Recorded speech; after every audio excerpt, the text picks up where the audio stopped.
Моите коси са загубили цвета си. Струват ми се матови и безжизнени. Бих искала по-хомогенен цвят, по-ярък и лъскав. Какво да направя? Направи един русо-меден цвят. Какво ти трябва? Кърпа, щипки, малка четка, гребен с опашка, защитен крем и 3 опаковки боя Lucience Color цвят 7.4. Количество нужно за дължината и гъстотата на косите ти.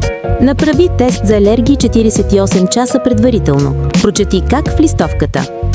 9 стъпки за един цвят винаги брилянтен и наситен. 1. Покрий раменете с кърпа. 2. Използвай гребена да разделиш косите на сектори. 3. Сложи ръкавици.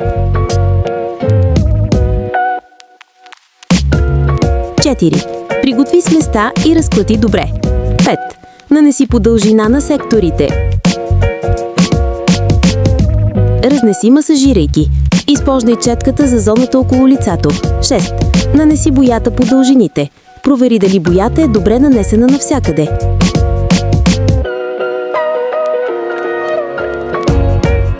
7. Изчакай 35 минути. 8. Масажирай боята и изплъкни обилно. 9. Използвай шампуана и балсама. Ето и резултата. Наситен цвят. Коси лъскави и меки.